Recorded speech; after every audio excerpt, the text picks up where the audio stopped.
JAYS came to LA in 1963 with H.B. Barnum right there on St. Clair and Adams Boulevard. The first drink I ever drank was with Eddie. I want to know about the first time you guys realized the handoff. Walter setting it up, Eddie taking it home, the back and forth. What your personal experience was on Soul Track. We did see you perform. Round of applause for our new kids.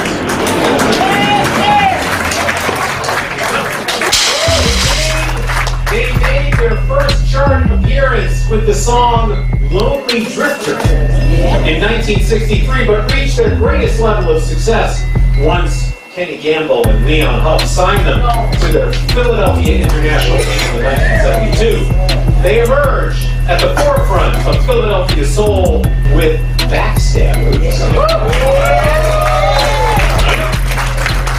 And topped the Billboard 100 the following year with Love Train.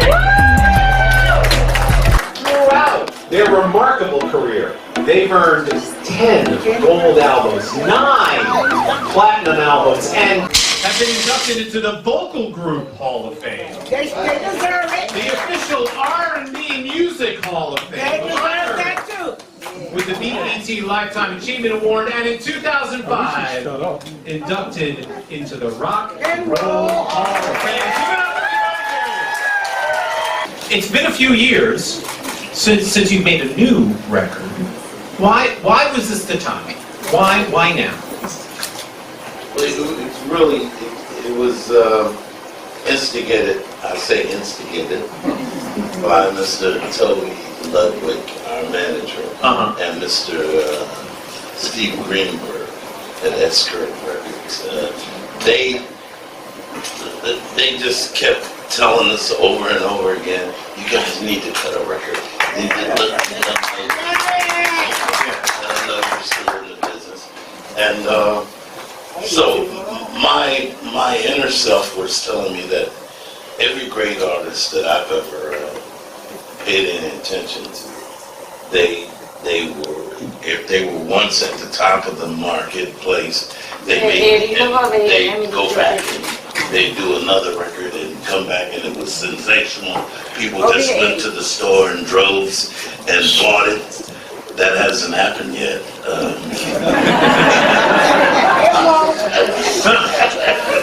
But we're still hoping. You know, we're close. So I always thought that you know, any great artist gets a second chance, and he gets to go and do a great album, like and it's like a second coming. Yes. And I'm still hoping for that. And so y'all get on out there and make the second coming come true. I mean, the album is called The Last Word. Yes. Quite fittingly. Yeah. You know, I think, but you were talking. Walter's getting a call. Yeah. Walter at home. Yeah, how did you know it was her? That's Billboard magazine calling. Our time now, our time. Probably somebody I owe some money.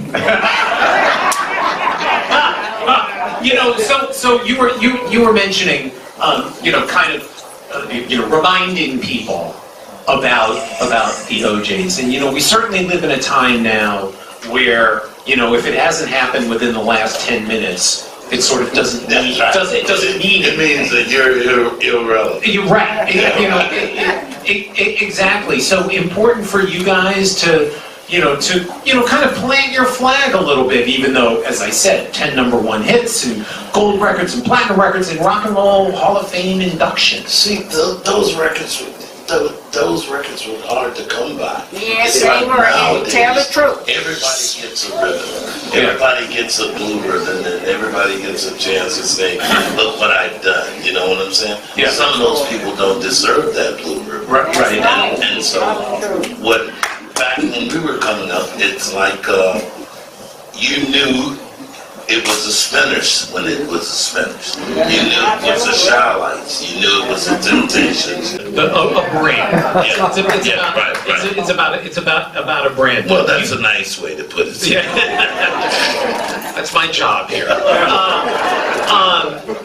You worked with a remarkable group of producers and writers. Yes, on this record. You mentioned Steve Greenberg, Mike Mangini, Sam Hollander, who I think is here, sitting out there somewhere. Betty Wright.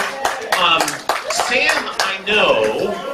I'm gonna speak for him now, but I know in particular he was very excited to have the opportunity to work with you, and I'm wondering for you guys.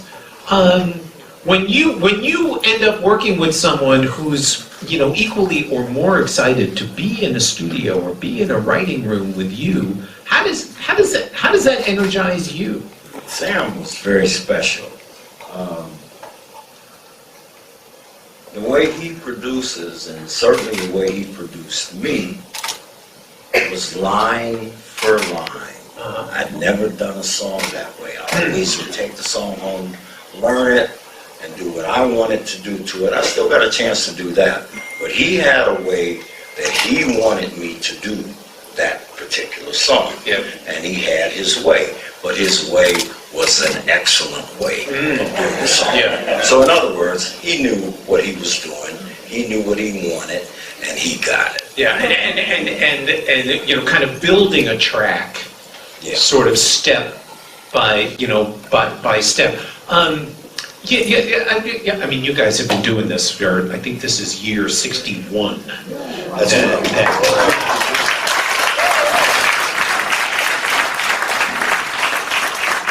And don't take this the wrong way, because I find this, in my own life, sometimes hard to teach an old dog new tricks. No, I mean, look, the world of recording is different than it was. very different. I don't know who you calling the dog. And an old dog. Meant in the most positive way possible. So, I know, particularly just thinking about whether it's Sam or Steve Greenberg or some of these folks, that producer-artist relationship or songwriter-artist relationship, oftentimes can make or break projects. The ability to collaborate. Why have you, 61 years, why have you, what is it about you guys, particularly amongst the three of you, why does this collaboration work so well? Because we're good.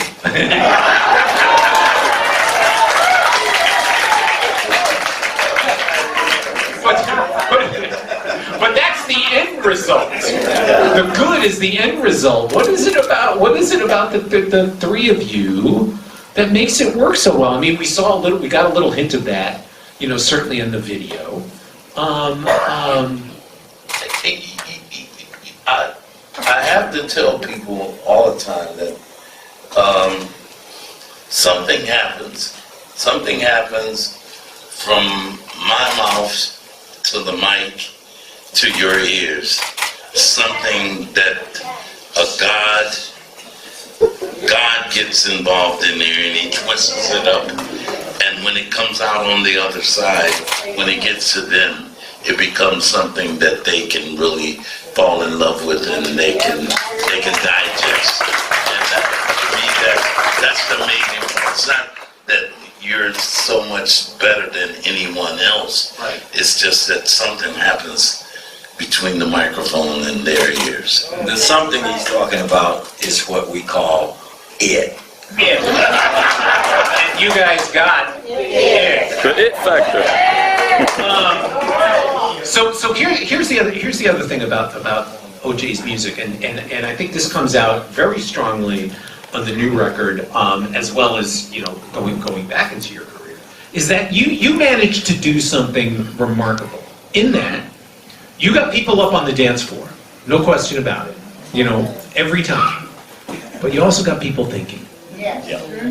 You got people thinking. You talked about issues and topics that were important to you.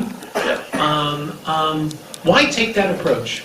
You guys could easily have been singing about love and girls and this went wrong and that went wrong, but you took a different path. Why?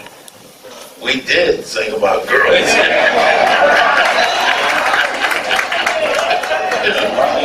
Boy,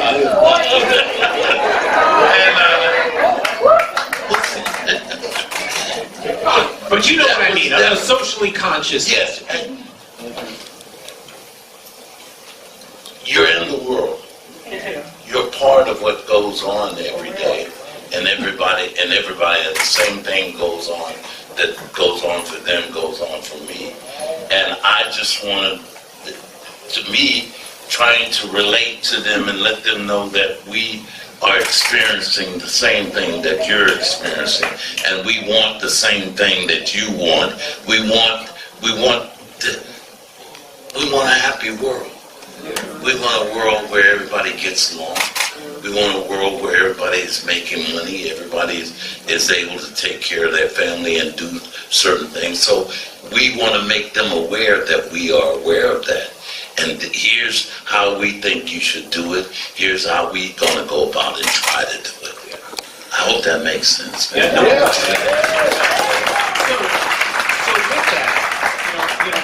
with that, the new album is no different in that sense. And tell me about the track "Stand Up, Show Love." Tell me a little bit about the inspiration there. What were you guys thinking? well, first time I heard it, I always start with the music, how the music feels to me and whether or not I can put myself into it and actually deliver. Well, it had all of the earmarks of being great. The lyric content was fantastic. The melody was great.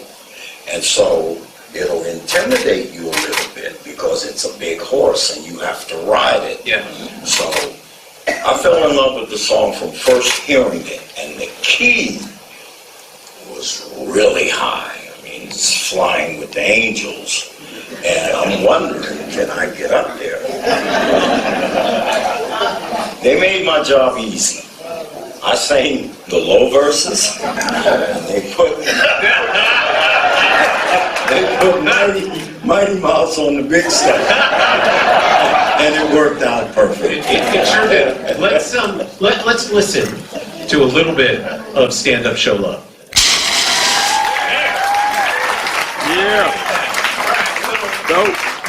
So how much time did you have to spend kind of getting yourself ready to sing that? You mean after I lost a few screws? Yeah, well, that was getting in that key. I haven't sung that high in a long time.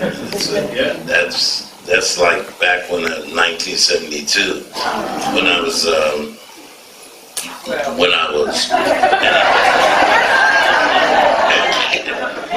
but anyway, it was a chore for me. It was a chore, and he copped out. Eddie can do it. Eddie can do it, right? Walter, is that what you said? Eddie can do it. I did. I didn't even hesitate. And Sam went along with it. He's a lousy guy. But the track sounds great. The track sounds great. Well, I hadn't sung that high in a long time, and so. But see, that's the uniqueness that people don't know, the talent that we were blessed with, and we finally learned how to use that talent.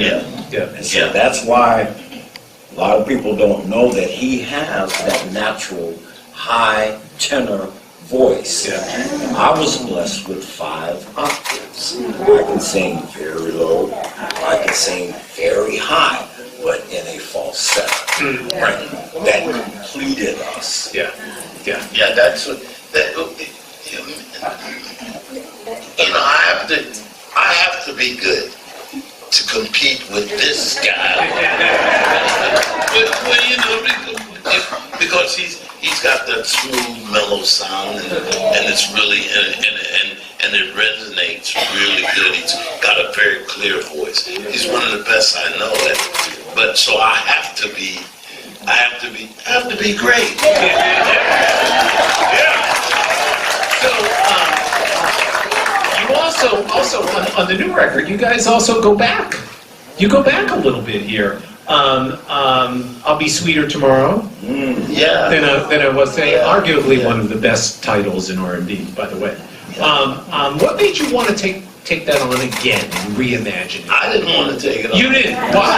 Why? Steve Greenberg wanted to take it. Blame it on Steve Greenberg. And I'm blaming it on him. It's, all right. Because when we first did it, Yeah. it was with Rocky T, right, Yeah. in New York. Okay, we did it, and then they did it on Linda Jones. Linda Jones came behind us and made a gold record out of it. I mean, she really killed that song. But our version was more R&B, more basic hardcore R&B record. And taking it on again was they wanted to do a new take on it. Yeah. And so Walter and Betty Wright got together and did some background vocals, and then they just wanted to keep it simple and just use a piano. And trying to get into it took me a minute. Yeah. Took me a minute. How'd you first come to meet Betty Wright?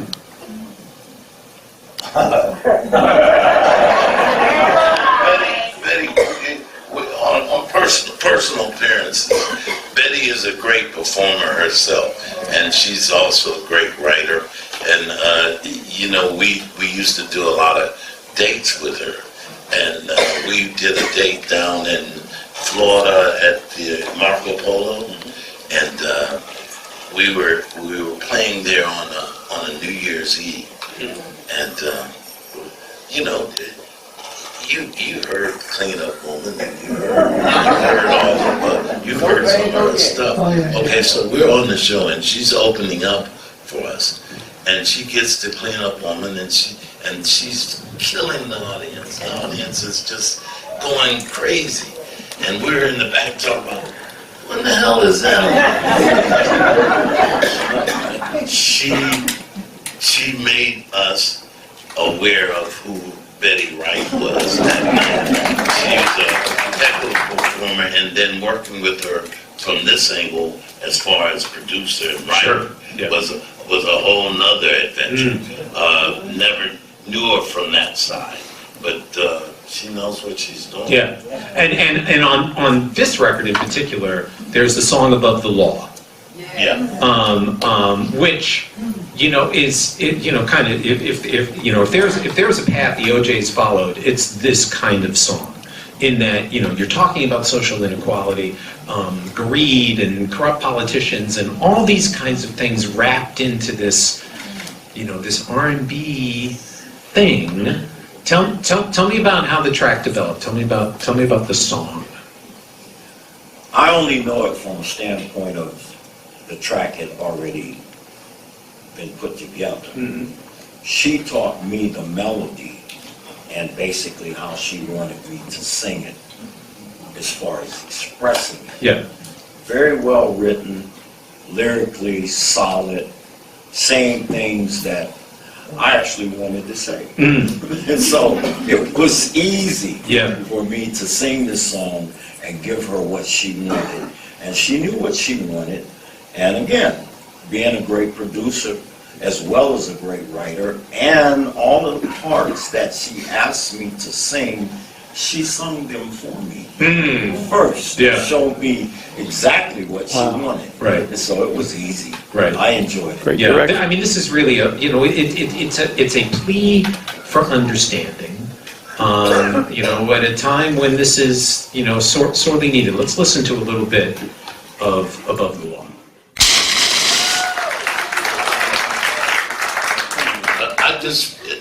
We felt like this was something that needed to be said, because it seemed like the country is taking a step backwards.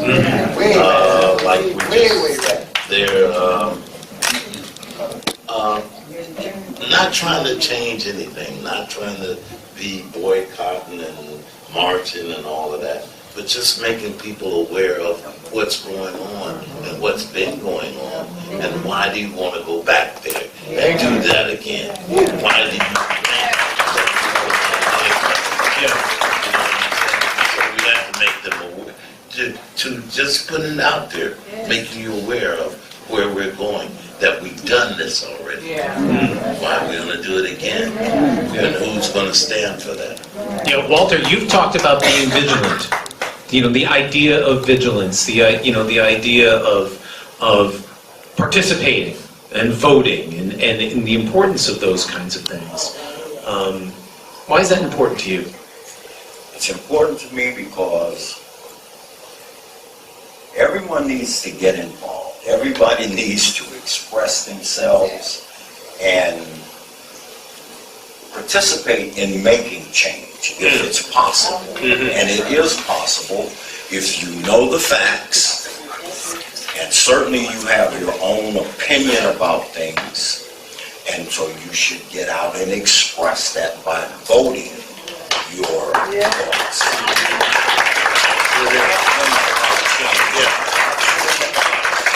Talking about it, all of that. You have to get out and participate in the movements that make change.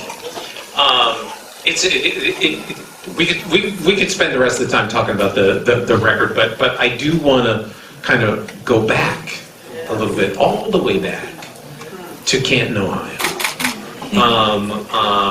Tell me, Eddie and Walter, how did you guys meet? Tell me how you met. I already lived in the neighborhood of the northeast end of Canton, Ohio. And down the street from me, 3 young boys at that time moved into the neighborhood. And they had boxing gloves. And they were out boxing one another. So I came by and asked, could I join in? And they obliged me and tried to beat me up.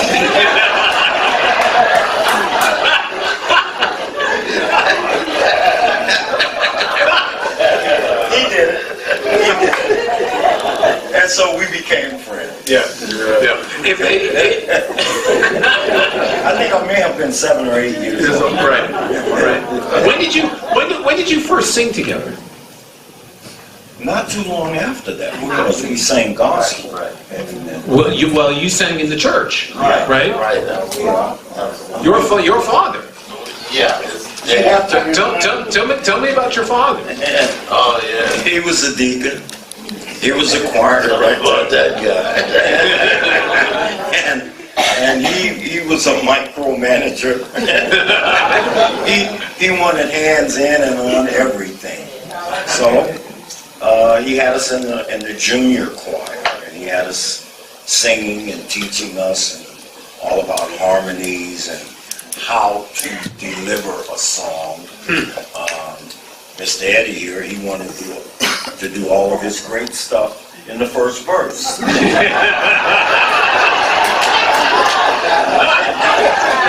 Which left him nowhere else to go.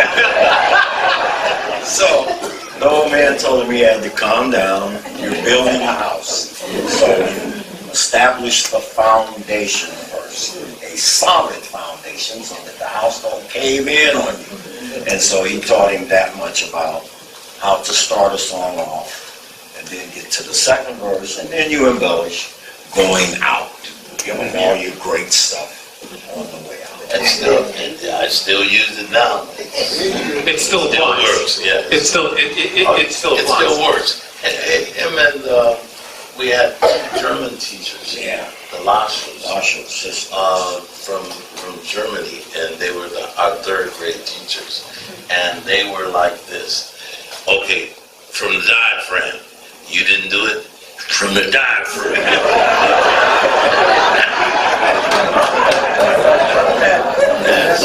Not sure you could get away with that today.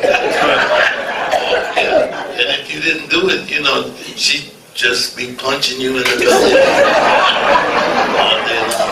From the diaphragm. I said from the diaphragm. Eric, they weren't like giving you that when you joined the group. Yeah.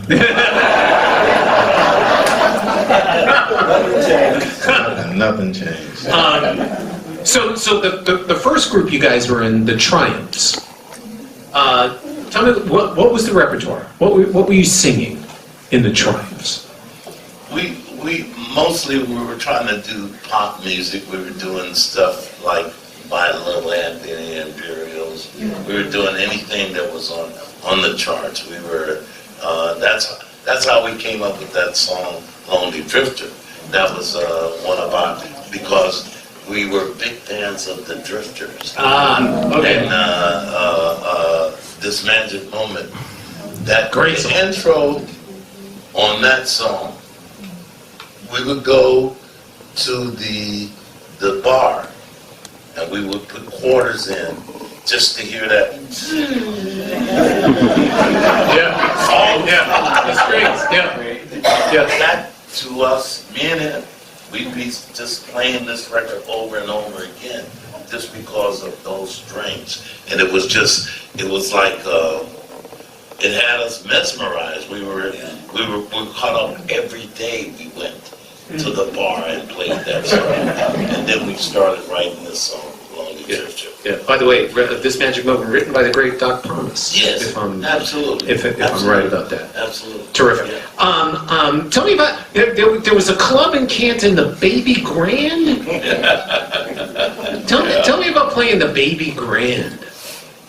We weren't allowed in there. I was going to say, were you guys even old enough to be in a club? No. We would stand outside and watch B.B. King and Bo Diddley and all those guys would play there. Yeah. They'd come in and we would be up on in the back, up on boxes and cans, looking through the window, watching it. And when we finally got a chance to play there, how long we had done Lonely Drifter then, right? When we finally got a chance to play. We were still kids. We were still 16, 17 years old. They couldn't let us in. We had to sneak in. Sneak in and get on get on stage. And but once we started playing there, the people started coming. The guy that owned the place, his name was Boogie. And Boogie would say, "Coach, them boys draw. They draw people, man."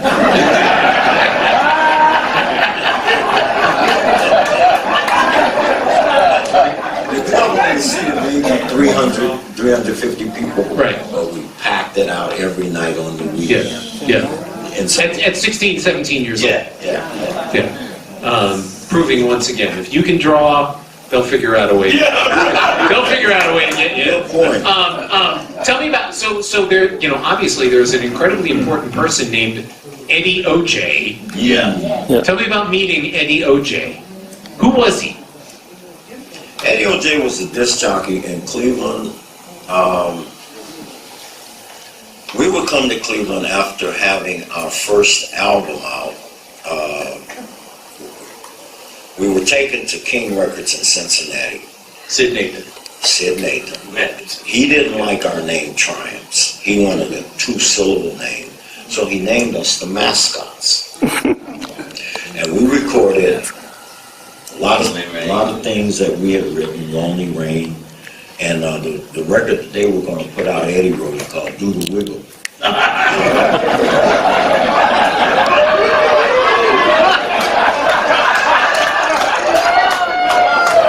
I think we need to find a copy of Do the Wiggle. So everybody wanted him to make up a dance. Do the wiggle. So how you do the wiggle. So we would do sock hops in Cleveland, and that's how we met Eddie O.J. I think at the Calling Post Ballroom. But Eddie would have us come up because he was playing the record. He was playing it in Cleveland. He would have us come up, and a sock hop is because you can't wear your street shoes on the gymnasium floor, right? So that's how we met Eddie. And he wanted to manage, but he couldn't manage because he was a disc jockey. So his wife took on at least the title of manager. Managing you guys. Her name was Audrey. We just saw her in New York a couple of months ago. She's in her 80s now. She was always a beautiful lady, and she still is. And you obviously took on the name. Yeah, he took us to Detroit. Right? Yeah. And to audition for Berry Gordy. Right. This was when they were just getting into the Motown thing. And Berry Gordy wanted too much. And then he said, I'm taking my marbles, I'm going over. We can have a whole separate conversation about that. And so we went around the corner at that time. Thelma Gordy, who was married to Barry, Yes. they had just got a divorce, so they called her Peaches. So we went around the corner, and at that time she had Nolan Whitfield, and she had Edwin Starr, and she had Pretty good writers. Oh yeah. And so we went around the corner, and then they decided she started recording us on that label. They wanted to put the record out, but nobody liked the mascots. Nobody wanted to do that. So Eddie O.J. said, well, okay, we'll call them the O.J.'s for the time being until we come up with something else. 60 years later.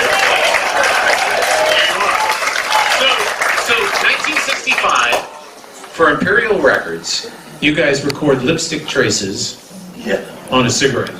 And there are a number of, was this the California period? Was this the period you were out here? Yes. Yeah. With H.B. Barnum and Right. Bob Scaff. Right. Yeah. Well, first of all, let's listen to a little bit of Lipstick Traces. I hate it. Yeah. He put it down, and it was a smash. We get in, it's top 40 now, and we're in Philadelphia. He gets a toothache, and we're playing Uptown Theater, and his head swells up two sizes, and he can't perform. And we're doing this song. So now, me, who hates this record, I have to sing this record for the next 10 days in front of the crowd. You're pretty brown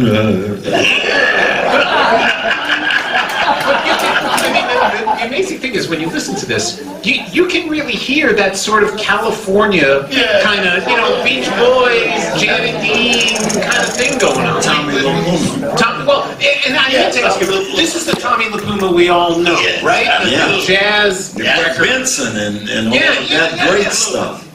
Man. But see, they wanted Eddie to sing it. Right. And he just refused. He didn't. I'm not doing this. We got the demo. Aaron Neville was singing. And he did a great job on it. Yeah. Right. Well, the song, I learned, written by Alan Toussaint.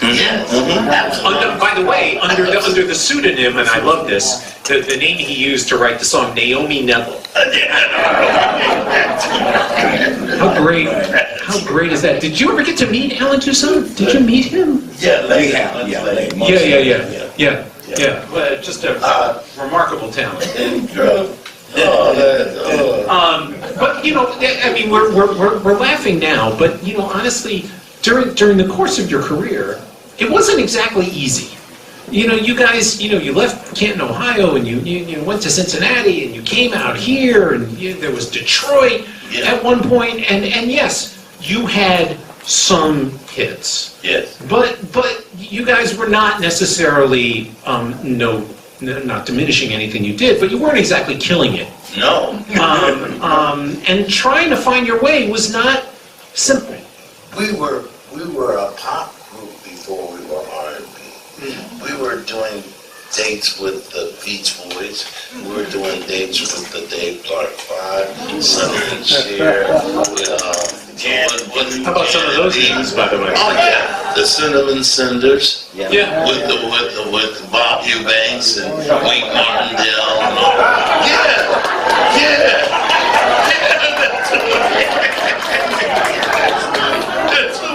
That's who we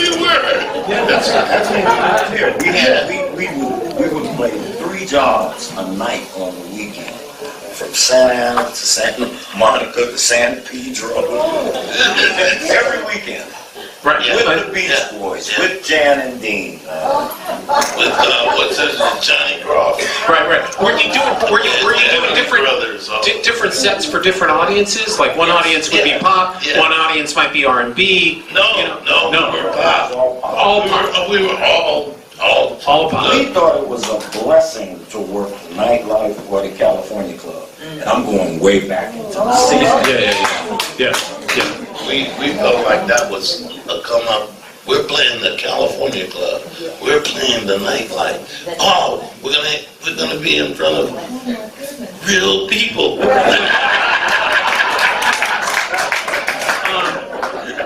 So fast forward a little bit, and now it's 1968. Tell me about meeting Gamble and Huff. How'd you meet him? We're at the Apollo. Uh-huh. We're playing there with the Intruders. The Intruders had Cowboys and Girls.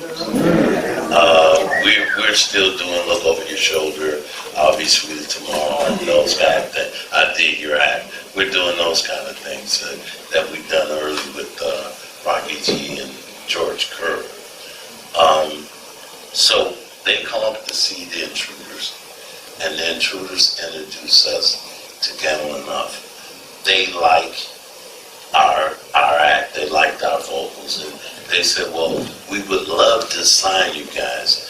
And so they came into Akron and watched us play a club in Akron, Ohio. And from there, they said, okay, we want you to come to Philly. And we started recording. And what did they tell you about what they heard in you? What did they hear in your vocals? Gospel. Yeah. That's the only thing it could have been. Yeah. They liked our approach. Goes back to Dad. Yeah. They liked the gospel feeling and flavor of how we addressed the song. And fact is, we couldn't get away from the gospel. I mean, if we sang whatever, gospel was coming out of it. Yeah. But true that around this point, or maybe just before you met them, you guys were thinking of quitting? yeah. You were thinking of being done? Because it wasn't really going nowhere. Yeah. It was like we kept getting regional hits, and it'd be hit in this town and that town and over there, and then we just running up and down the road. So finally, once we got with them, they just gave us the option to keep going. Yeah. And by the way, And it changed their whole thing. oh no question about it. Yeah. Because from there, with the Blue Notes, with all the rest of Teddy and all of their stuff, if you listen, it took a whole nother turn to a whole nother more soulful sound. And what a group there was. I mean, this group of writers and people around, at that time, whether it was Bobby Martin, Tom Bell, Vince Montana, Gene McFadden, John Whitehead, Bunny Siegler. I mean, the list goes on and on. For you guys, what was it like to walk in and kind of have this team of incredibly talented people? Hell. It was how so? Go ahead. Because everybody had a hit record to them tell it. And they would not just present it, they would perform it. So you had to go through all of the antics and the whole nine. And it always came down to who was going to write songs for the OJs. Was Gamble and Huff, McFadden and Whitehead, and Bunny Siegler. Yeah. It never got any bigger than that. They tried to include Dexter Wansell, but he was a little soft. So it didn't happen. Yeah. Did you have to be? I'm wondering because I know that when you guys went in to make records in those days, there were literally hundreds of songs. Yeah. That you would go through. We had to go through. Literally, we went through at least 100 songs from all of the teams of writers. But Because everybody felt like they had it. Yeah. And look, when we got down to the 12, what was really amazing about that, and I still say that now, is that they would go in and cut the tracks. We would get those 12 songs. We would spend at least 6 months up there, and we would know those songs backwards and forward. So when they go in and cut the tracks, they might cut 12 tracks. We would go in, and in one night, we would do all 12 songs. One night. Background vocals and leads, because we knew them so well. Yeah. We had lived with the song. Speaking of living with a song, tell me about the process of recording Backstabbers. Because if I understand correctly, from the beginning to the end, it evolved. Yes. You can say that. It started off in the rehearsal room. They give Walter the song, and we got the song. Okay, and Gene and John, they're singing, and they're doing their antics with it. Okay, so now we're saying, they're playing the song, and so now the windows are open, and so Walt tries to slide this song on the piano, and it hydroplanes off on the floor. They scream, "Oh, he threw it on the floor! He don't like it! He don't like the song!" And no, we really like the song. So they go in, and they cut the rhythm track. Okay, now you're saying to yourself, well, that might be something there. Then we go in and we do the background vocals. Okay, it's sounding like something here. Walter goes in and do the bass. It gets bigger. Now we go and do the leads. It's getting really big now. We feel like we got something here. Now, the next time we hear it, we're in the middle of Wyoming or Colorado somewhere, and it comes on the radio, and we hear the dun dun dun dun. I'm talking about, when the hell have I heard that before?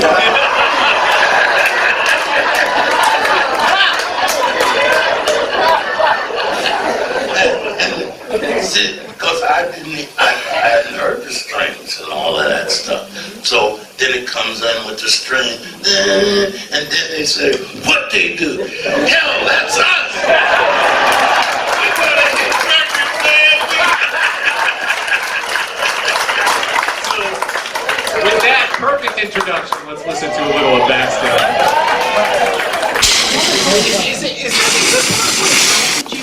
To that sort of contrast?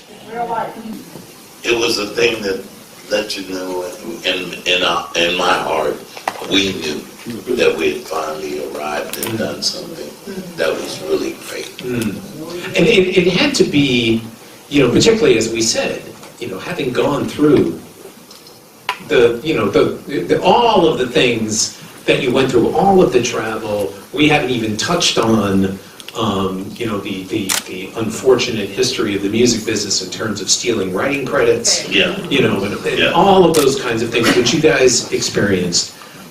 It had to be immensely gratifying to hear that song on the radio and know that now you were being recognized. Finally, you spend a lot of time questioning whether this is what I'm supposed to be doing, or should I go and get a job? You know what I'm saying. I was married. I was having kids, and I needed to take care of those kids, and I had to do something to make that happen. We were having a family at that time, and that came along just in time to let me know that I wasn't just spinning my wheels. You know what I'm saying? You could have it was just real life at that time. It was something that, and we needed that. We needed that. So Eric, tell me, what was the first time you heard the OJs? It was 5 of them. I heard them back. I was a little kid going to a festival. Uh-huh. And I saw these 5 guys performing and doing choreography, and basically they just had like a little 3-4 piece band. So basically their vocals was overshadowing the band, and it was just had all this harmony and these steps, and they all was dressed alike, and it was just, oh man, it was incredible. They had these their process. They had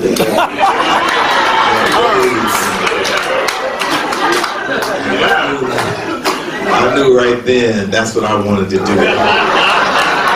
But I wanted a process. You know, that's the other thing that we had not talked about at all, because we've been talking about recording and songs and hits and all of that, is taking it to the stage and performing. And there was one gentleman in particular, Charles Atkins, who had a lot to do with what's now become well known as your choreography. Tell me about Charles Atkins, and tell me about working with Charles Atkins. Charlie Atkins, he's a master at choreography. Okay, we know that part, right? Well, Charlie Atkins never gave the same group the same steps. Wow. You got 4 tops?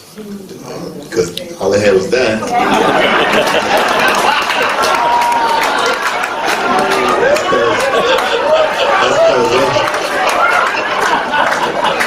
That's because they never came to rehearsal.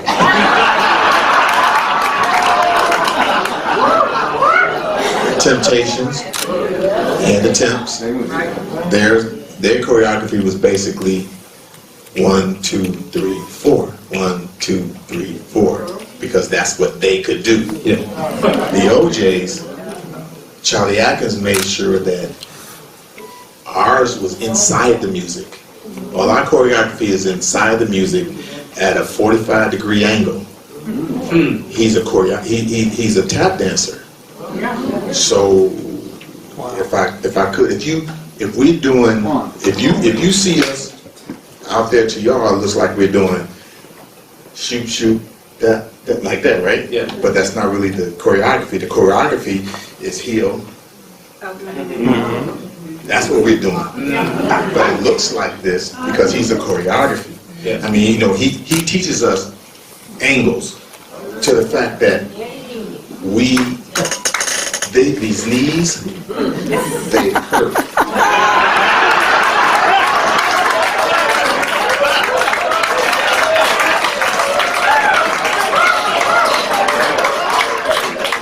And by the way, you know, just watching that brief video piece we showed at the beginning, you guys are still doing that. The music dictates that. It does. Yeah. He gave it to you too, and he rehearsed you. At least we rehearse maybe 8 weeks out of the year, every day. Maybe got off on Sunday if we were doing good. He rehearsed from 12 to 6, and he rehearsed you to the point of, he said, what repetition? Can't beat repetition. Yeah. That's his word. You must keep doing it until when the music comes on. I don't care what you do. The feet start moving on their own.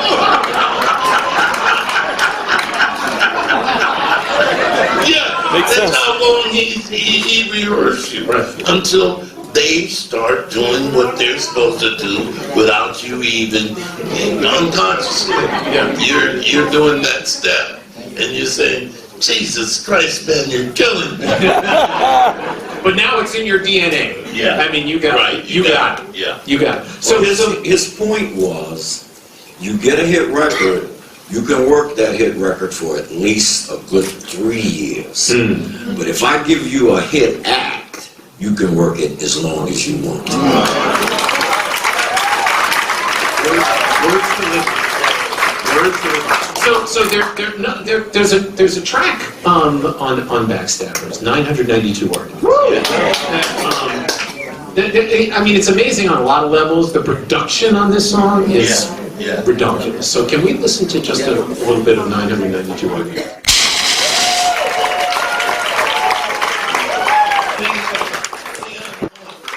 Is one of the greatest piano players that you ever want to hear play. He can play it, and he can play that song, just him and the piano, and it sounds like he's got the backbeat, he's got the drums going, just from him slapping the pedal on the piano. He's all of that was built around what he's playing. If you listen to the piano, everything is built around what he's playing. Why do you think that collaboration between you and Leon and Kenny worked so well? What was it about you guys and them and that moment? I think we were kindred spirits. We were there together. We were in the same place together. We felt the music the same way. And he was vibing on us, and we were vibing on them. And that comes out. Then the next album, I think, after Backstabber, Ship Ahoy. Remarkable record. But you guys went, talking about socially conscious lyrics and messages. You went for it. On that record in particular. At the time, were you concerned at all about kind of getting ahead of your audience a little bit in terms of the message? We just got to the place where we didn't want to feel like we were beating them over the head with the message. Right. You know, when we got to Ship Ahoy, we were just trying to make them aware of where we came from and how we got here, and just being aware of your being conscious of who you are. Yeah, there was a guy involved in the production, Joe Tarsia. Yeah, absolutely. Yeah. Tell me about Joe Tarsia, because I'm going to want to listen to For the Love of Money, but he was just as important as Kenny Gamble and Leon, because he would bring all his toys. He would bring all his imagination. He'd be tweaking while we were recording. He'd be putting stuff in, making stuff happen while we were putting our vocals down. He's the one that came up with the backwards reverse echo on the reverse echo. Right. And he put like phase shifting on the vocals. When it was not normal. Yes. You know what I'm saying? He was an incredible engineer. Yeah, let's listen to a little bit of For the Love of Money. Among the most recognizable bass lines in the history of pop music. Because as soon as you hear it, you know It had a lot to do with that. Joe Gay. So many moves. Yeah. And I mean, you need Gamble and Huff would not go in the studio without Joe Tosh. Yeah. So we're running down on time here. I want to get a couple questions from the house, and then we'll do one last thing here. So do we have a question or two from the audience here? Yes. Right here. Yes, sir.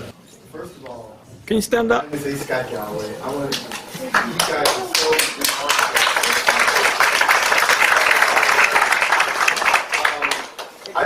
He's getting to have just really great stories. I want to know about the first time you guys realized the handoff between the two of you, because there's so many groups. You have lead singer and everybody has their own songs, but you guys are known for Walter setting it up, Eddie taking it home, the back and forth.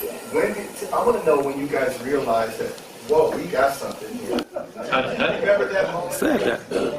We wrote a song called It's Too Strong. And that was the first time that me and him ever sang a switch lead on the song.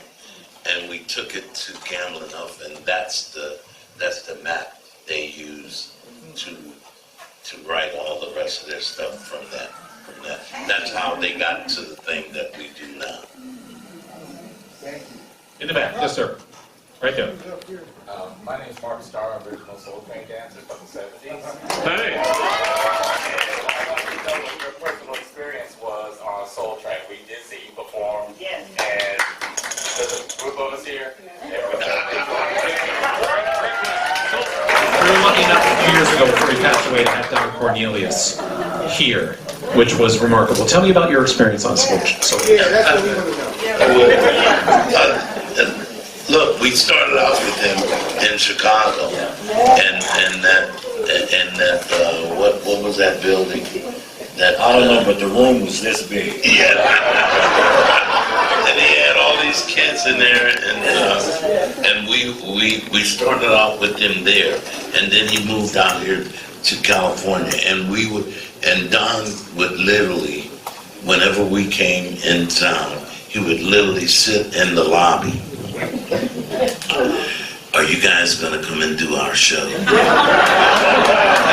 I'd say, well, Don, I would love to do it. I would love to do it, but Walt, you know, he's not really feeling it. But he would literally go up to his room and bam on the door. Come on out. Come on, you need to do my show. Oh, get away. Get away. But you went, how many times do you know how many times you played on Soul Train? No. But it's a bunch. No. And we got to the place that we told him, okay, man, we're not good at lip syncing. If we do your show, we want to do it live, and we're going to do it live. And we did it so many times. Yeah. Live. Yeah. On that show. Yeah. Great. He hounded me so we became good friends. Yeah. So we're running down on time, and we have to get, obviously to your biggest hit. One more. They're gonna kill you, man. All right. Yes, in the back. You're waving. Yes. Okay, I'm a blast from the past. I remember when OJ's came to LA in 1963 with H.B. Barnum right there on St. Clair and Adams Boulevard. And the first drink I ever drank was with Eddie. He said,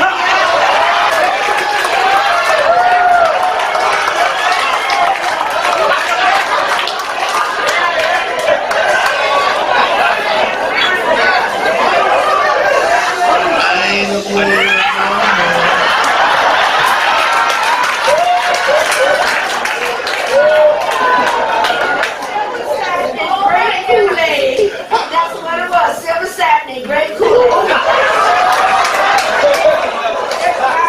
JAYS, wall to wall, with one bedroom on St. Clair. Thank you very much.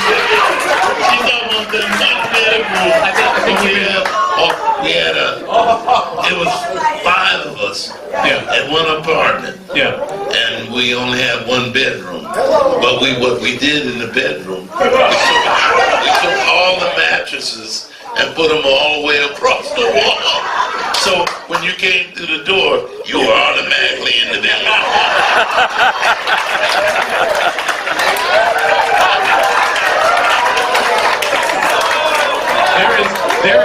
There is a song in there. We're running down on time. I'm sorry, but I gotta get to the, obviously to your biggest hit. And if I understand correctly, the Love Train was not actually finished when you went in to record. No. Tell that story. Walt tells it better than I. We get in the studio.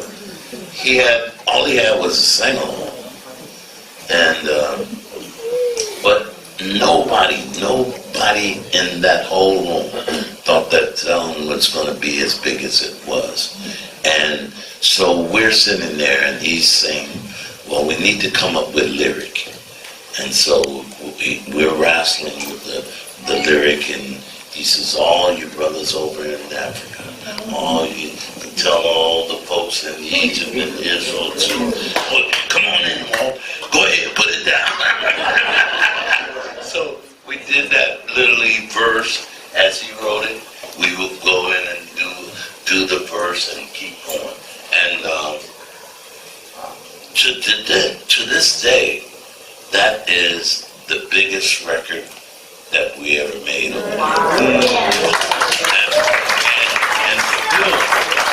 still, you know, that's one of the songs that we can do. We could do that in the show, and then we can say, did you love it? Would you want to hear it again? Yeah. And do it again. We've done that song at least 30 minutes long. 30 minutes. Wow. Where people just That Oprah's party, Yeah. we probably did it for 45 minutes. Yeah, absolutely. They line danced, they did everything. They didn't want to stop. Well, and there's a good reason for that. Let's listen to a little of Love Journey.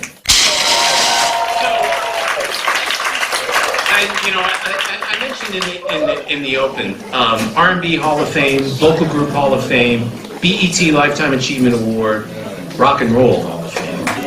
Yes, sir. What is that kind of recognition? All of those awards. What does that mean to you guys? I think the Rock and Roll Hall of Fame summed it up. We had been nominated so many times and didn't make it. You know, and like in sports, you get nominated 2 or 3 times. Yeah, it's over. You're kind of done. Yeah. Yeah. But I attribute it to the people that really wanted us in there, and they called and they protested, and they did a lot of things in 2005. Timberlake inducted us into the Rock and Roll Hall of Fame. Justin Timberlake. Yeah. Wow. Yeah. And it was the big moment for me. Yeah. So, is this really the last word? No. Really the last word? No. Do we think? No. Well, Eddie has a Rolls Royce. And he got a house that's big as a shopping mall. And he got another house that's big as a shopping center. Put the business in the streets. So he might have to do it for a while. They don't see. That's right. Wanna quit, can't quit. Wanna quit, can't quit. Well, look, here's the album is called The Last Word. Obviously, we hope everybody, goes out and streams it, buys it, whatever you want to do. But more importantly, we are so grateful that you guys took the time. Yeah. Ladies and gentlemen, DOJ. Thank you.